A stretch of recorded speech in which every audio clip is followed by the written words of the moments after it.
The quiet life of Sisyphus. The endless task begins. Imagine a world where every morning feels like the first day of a task you know you'll never finish.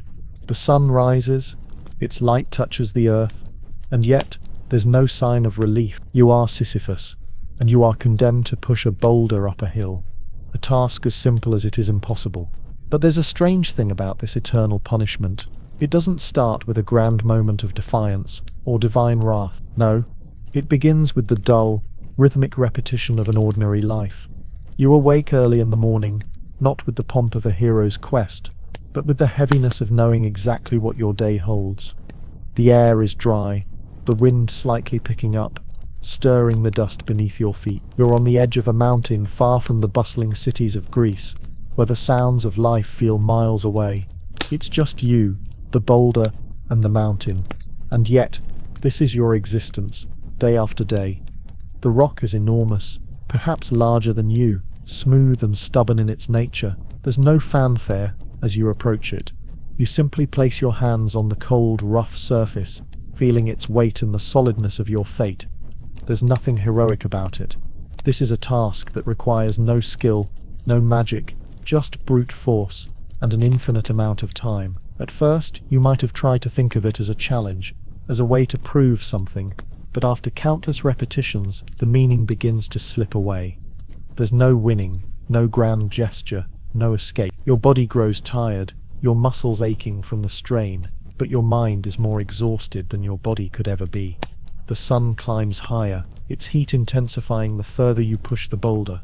Every movement you make seems to be in vain. The boulder shifts slowly, almost imperceptibly, but you know each inch you gain is lost in the same breath. As you push, you might glance up, only to see the peak of the hill still impossibly far away, its sharp rocks mocking your effort. The moments in between pushing the rock are oddly quiet. There are no distractions, no conversations to break the monotony. The world is too vast and too empty for your efforts to matter. The only sound is the faint thudding of the boulder's slow movement, the creaking of your tired joints, and the occasional rustle of the wind through the mountain passes. You stop for a moment to catch your breath. The rock remains unmoved for now, an unyielding presence in the world. Your gaze wanders. You notice the small details around you, the rough texture of the earth beneath your feet, the way the light dances across the dusty air, the scent of dry earth mingling with the faint hint of pine. These small moments seem insignificant in the grand scope of things, but in this endless cycle, they are the only moments you have. How much longer can you keep up with the relentless demands of this task? Can you push on when there is no end in sight? Would the world even notice if you stop? The weight of time. The boulder shifts again, just a fraction of an inch, and you feel the strain in your shoulders, the dull ache in your back. You've done this so many times, it's hard to remember when it first started. Was it weeks ago or years? The passage of time seems irrelevant here. The only thing that matters is the mountain and the rock that will forever be your companion. You glance upward, squinting against the midday sun, trying to gauge the distance left to the top. It's still impossibly far.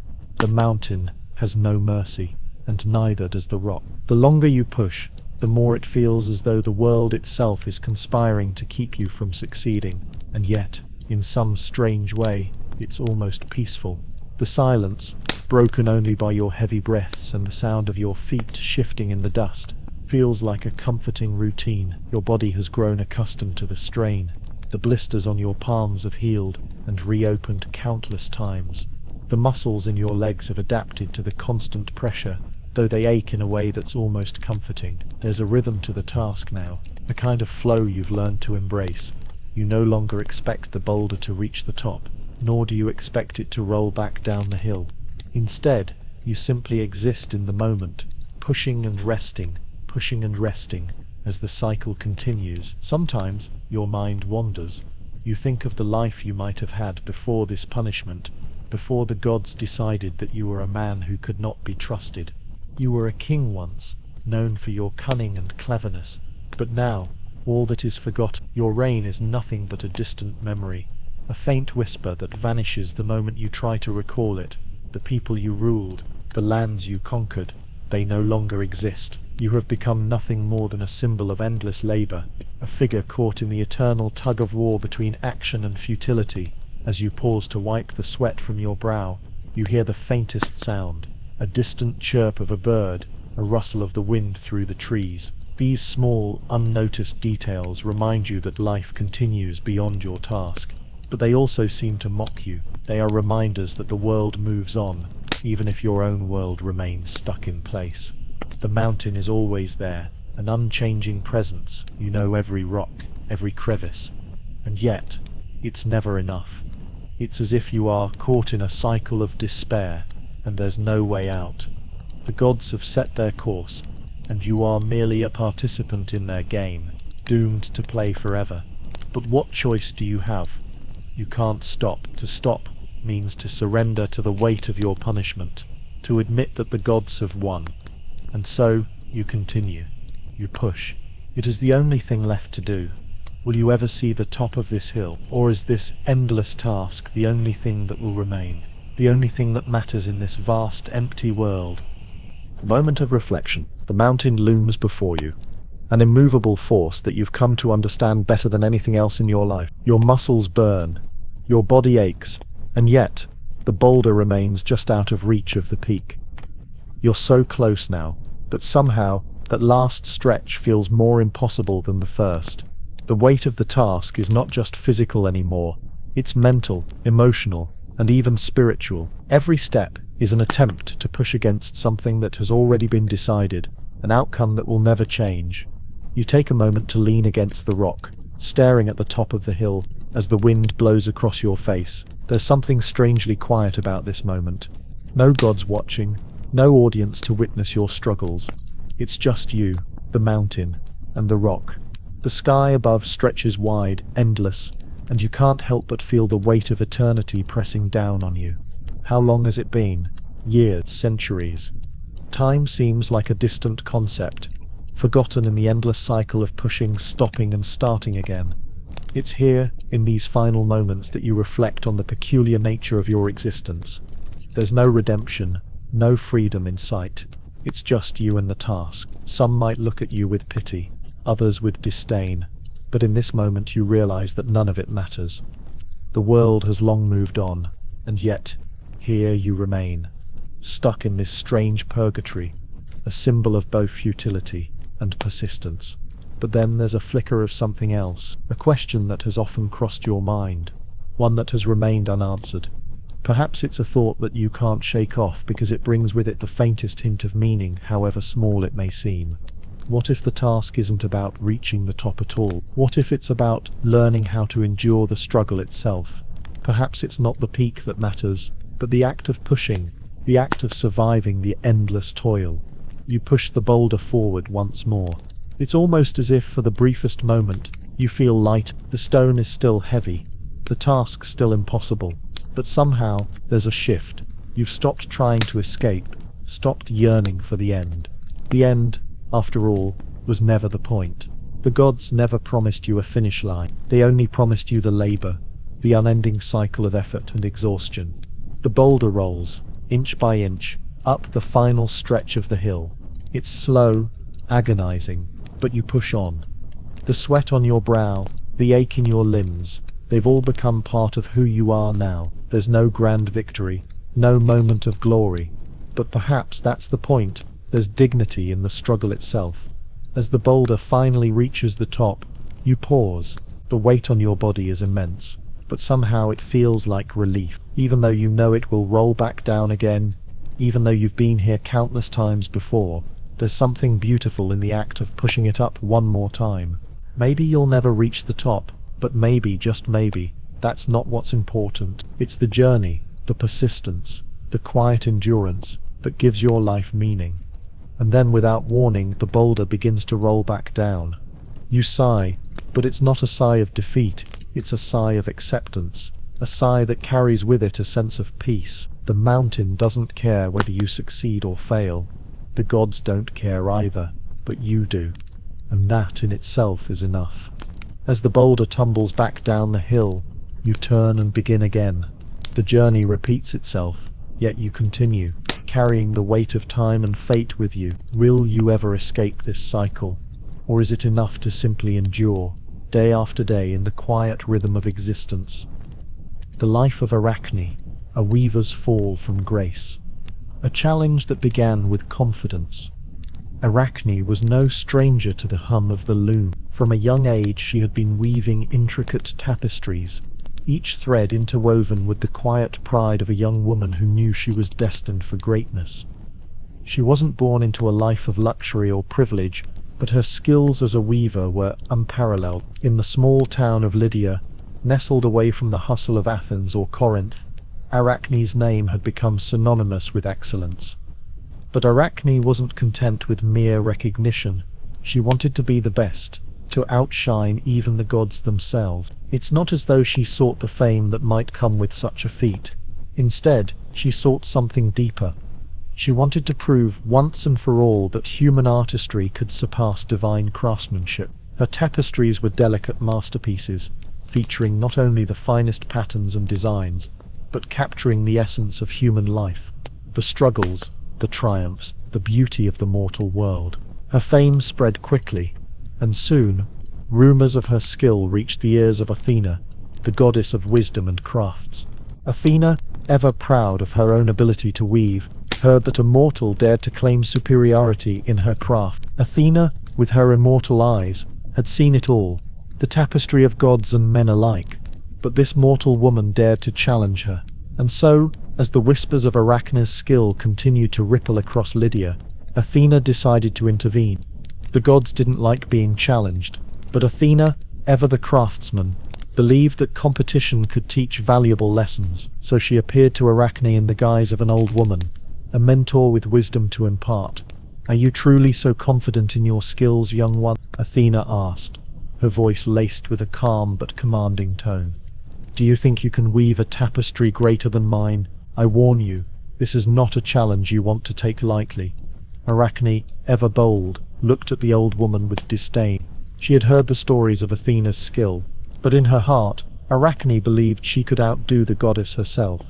"I do not fear your challenge," she replied, her voice steady, the confidence of youth ringing in her words. "I am the best weaver in all the land, and no god can claim to surpass my craft." With that, the challenge was set. Athena and Arachne would each weave a tapestry, and the winner would be decided by the gods themselves. There was no hesitation in Arachne's action. She gathered her loom, her threads, and began to weave with a purpose that came from deep within her, her heart, her hands, moving with precision and grace. Each strand was placed carefully, every knot tied with the dedication of someone who had no doubts about her victory. The tapestry that began to take shape was magnificent, depicting a scene of gods and mortals, rich in detail and vibrant with color. It was everything Arachne had hoped to create, a masterpiece of human imagination. As she wove, Arachne's mind did not dwell on the gods. She thought only of the art in her hands, of the design she was bringing to life. It was her skill that mattered, not the outcome, or so she believed. The task consumed her, and for the first time in her life there was no question in her. The weaving contest and its consequences. The loom was silent save for the soft rhythmic hum of Arachne's hands. As they worked, each thread was pulled tight, each knot made with precision, as she brought her vision to life. She didn't care that Athena, in her divine wisdom, was weaving beside her, using every bit of divine inspiration to create her own tapestry. In fact, Arachne barely spared a glance at the goddess's work. Athena's tapestry was nothing short of brilliant. It depicted the glory of the gods, scenes of divine triumphs, the mighty battles between gods and giants, the wisdom of Athena herself, and the beauty of Olympus. It was rich with symbolism, the colors bright and shimmering, each thread shining with an almost ethereal glow. But as beautiful as it was, Arachne felt little fear. She had seen such divine artistry before.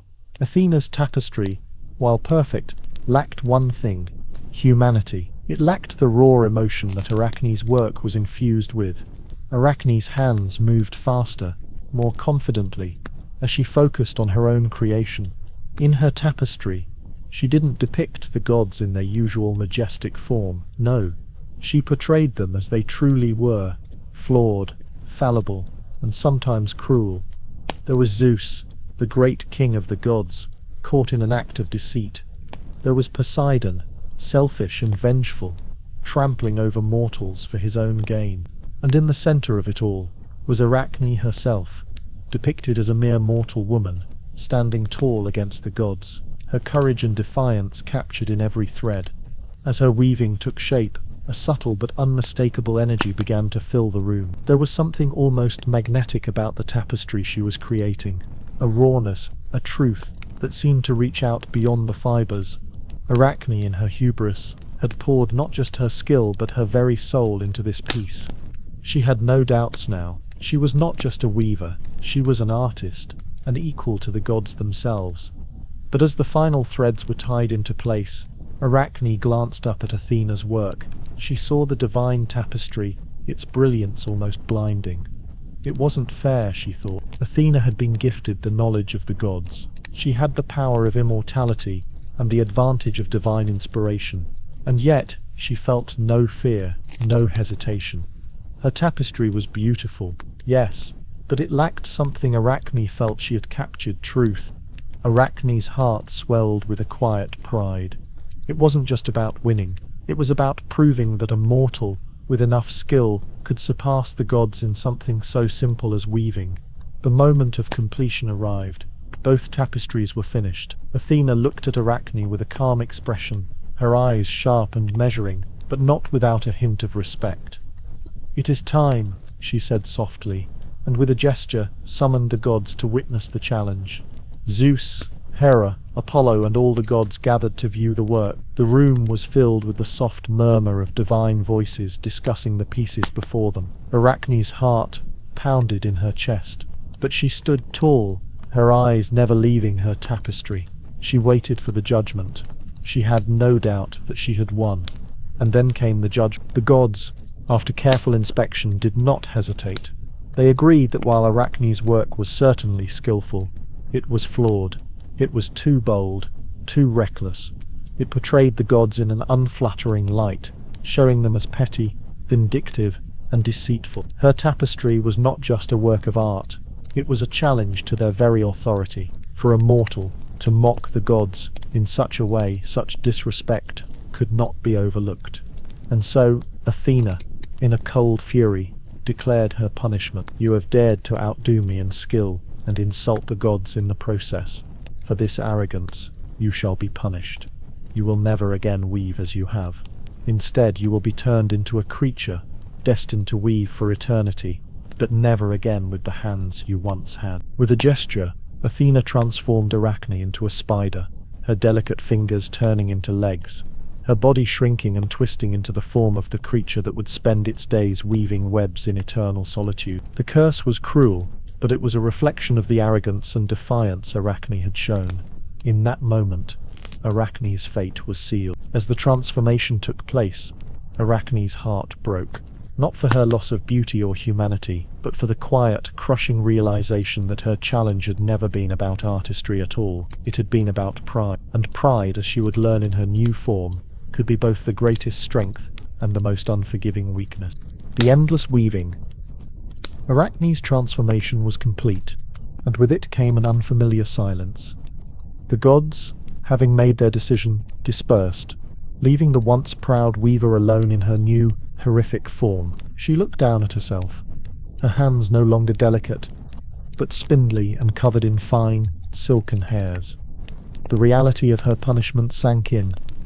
She was no longer a mortal woman, nor a weaver of tapestries. She was now a spider, cursed to weave endless webs in the darkness. At first she tried to fight it.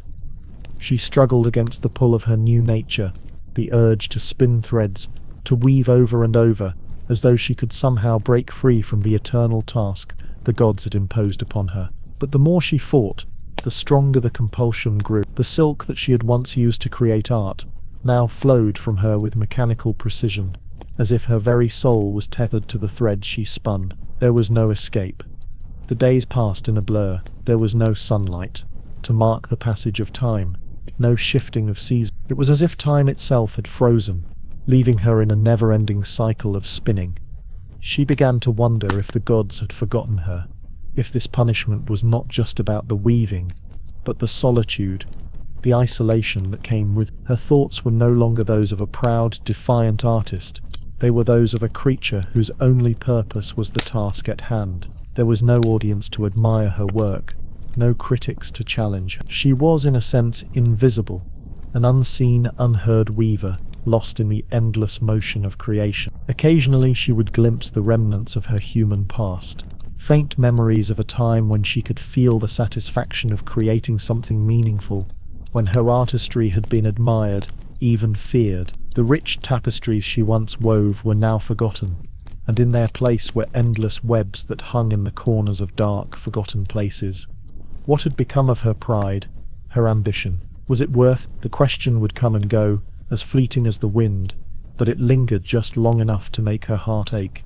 Yet in this new life she learned something that no god could have taught. The quiet persistence of the task, the repetitive, unyielding motion of weaving, was not a curse, but a form of existence. As the days stretched into eternity, she learned to accept her fate, not with the fiery defiance of her youth, but with a quiet understanding. Her pride had been her downfall, but in her new form, she found a different kind of strength. It wasn't the strength of defiance, but the strength of endurance, the ability to continue, to spin, to weave, no matter the futility of the task. And so, the weaving continued. Arachne no longer questioned her fate. She had no audience, no glory to seek. The webs she spun were not works of art, they were simply necessary. Each thread, each knot, each spin was a part of the never-ending cycle. The gods had stripped her of her former life, but in this new existence, she had found a strange peace. But even in this peace there was a question that lingered, as it always does in the quiet moments of reflection. Was this truly a punishment, or was it just another form of existence? Could Arachne have ever found peace in the weaving? Had she known that this was not a punishment, but simply another way of being? The webs she wove may never be seen, may never be admired, but they were heard, each one a quiet testament to the endurance of the spirit, to the persistence of life in the face of endless repetition. The long forlorn journey of Jason and the Argonauts, setting sail for glory. The grand tale of Jason and the Argonauts is often told with much flair. Heroic quests, powerful gods, fierce battles, and the retrieval of the golden fleece. But beneath the heroic moments of the myth lies a different story. One of daily struggles, long hours at sea, and the quiet persistence of men who had no clear idea of what they would face on the long voyage ahead. Jason, the leader of the Argonauts, stood at the helm of the great ship, Argo, staring out into the vast expanse of the sea. He had been chosen for this mission by the gods, but as he looked out across the water, a deep sense of unease began to settle in his chest. There was no glory here, no cheering crowds. There was only the ship, the men beside him, and the endless stretch of ocean that seemed to go on forever. The Argonauts, a band of heroes and warriors, were no strangers to adventure. But this journey was different. They weren't simply sailing toward a well-known destination like Troy or Athens. They were heading into the unknown, to a land that was not just geographically distant, but surrounded by dangers both natural and supernatural. There was no guarantee of success. There was no certainty that they would even survive. As the ship swayed gently on the water, the sound of the creaking wood mixed with the quiet murmur of the men aboard. Most were not speaking of great battles or divine interventions, but of mundane things, what they would eat, where they would find fresh water, the slow passing of time that seemed to stretch on with no end in sight.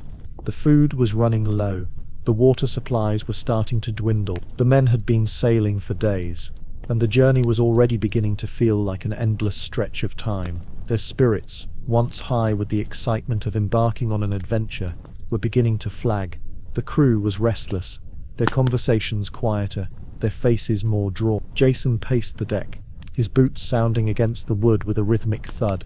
The weight of leadership was beginning to wear on him. He had been chosen for his lineage, for his connection to the gods, but he had no experience in leading a group of men across an ocean. His thoughts turned to the hardships that lay ahead, storms, hostile lands, and the unknown perils they would face. There were many moments on the ship when Jason questioned whether they would even make it to the Golden Fleece. Perhaps it was not the journey that mattered, but the fact that they had already set sail. There was no turning back now.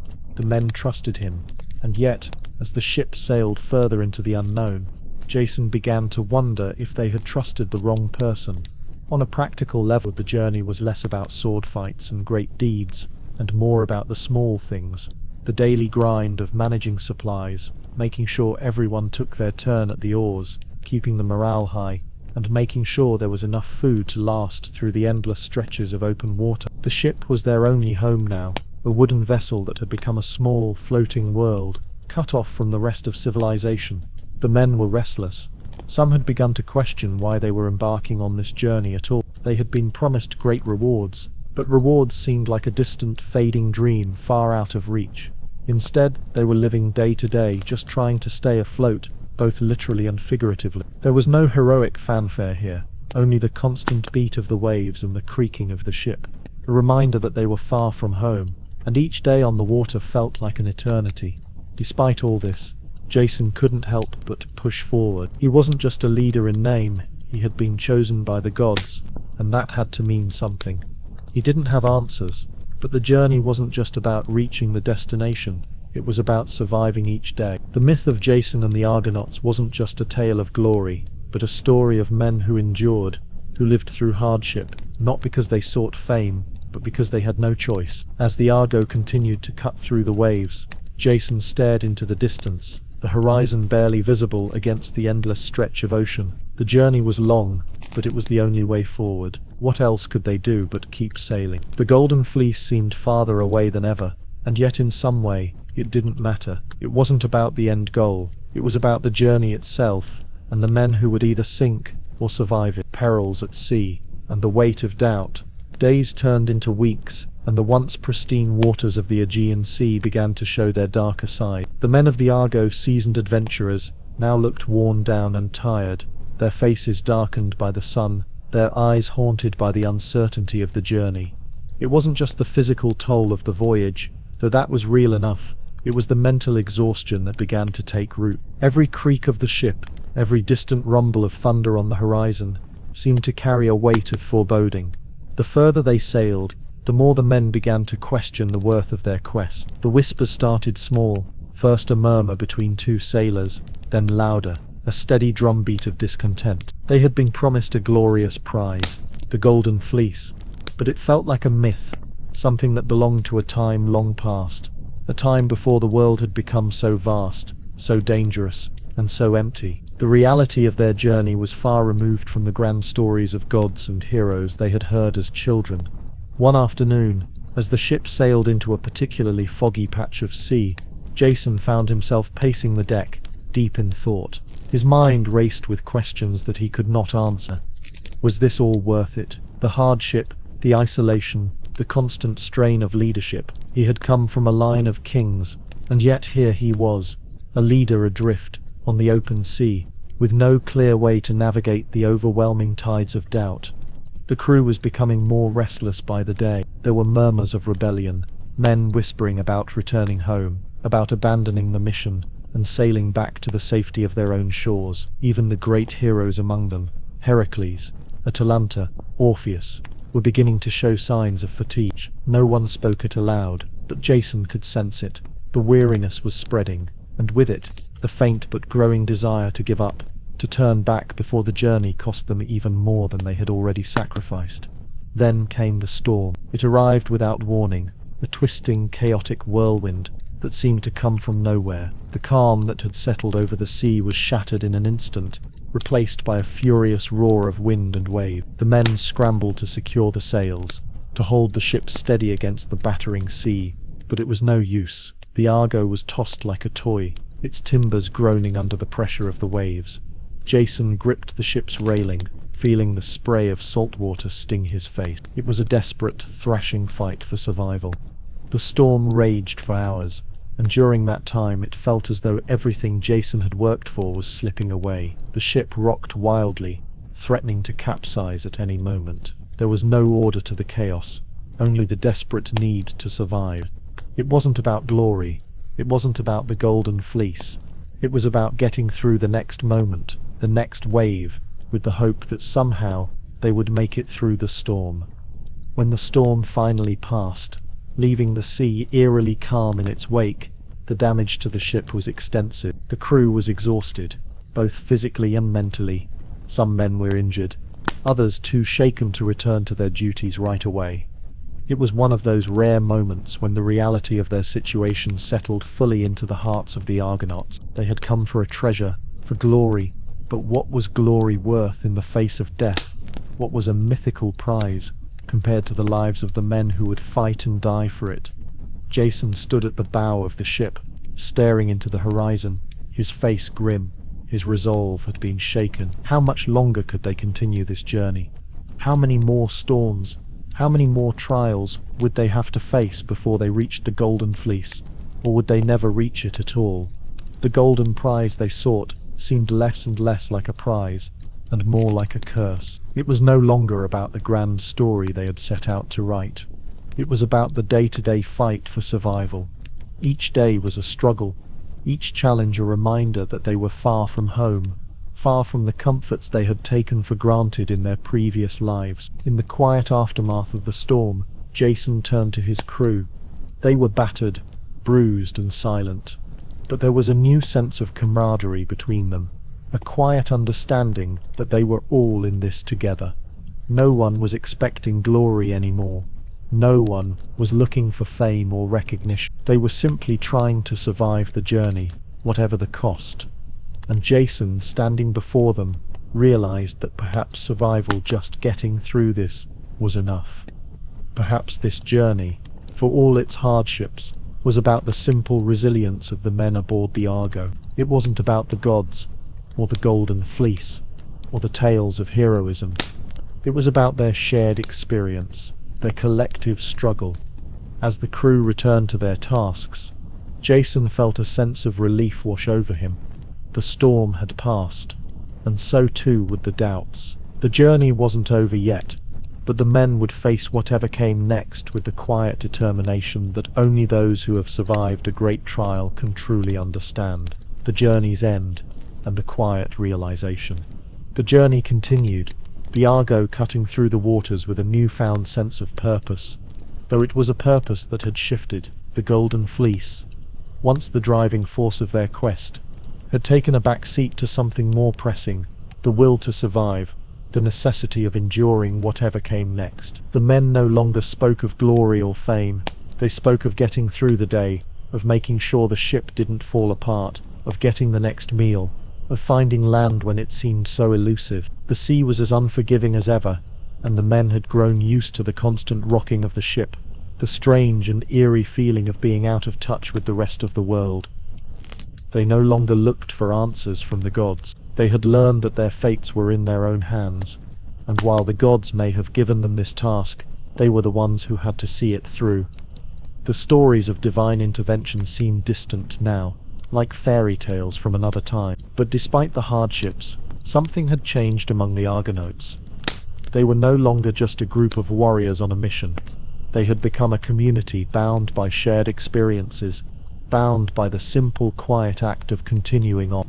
They had faced their doubts, their fears, and had overcome them not through great deeds or spectacular victories, but through the simple act of persistence. It was as if they had become part of the sea itself, constantly moving forward, never stopping, despite the waves, the storms, and the endless horizon.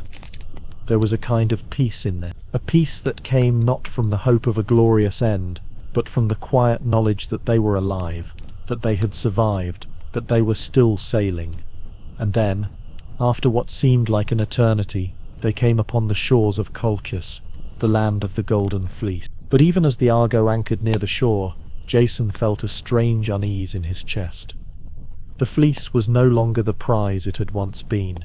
It was no longer the end of their journey. What would they do once they had it? Would they return home to the land they had left behind, forever changed by the journey? Or would they continue on, forever in search of the next challenge, the next task? Jason looked out at the shore, the land still shrouded in mystery. The crew stood behind him, weary and silent. their eyes reflecting the same questions that plagued his mind. There was no fanfare, no grand celebration, just the quiet realization that they had reached the end of their journey, only to face the unknown once again. The golden fleece was within their reach, but what was it really worth now?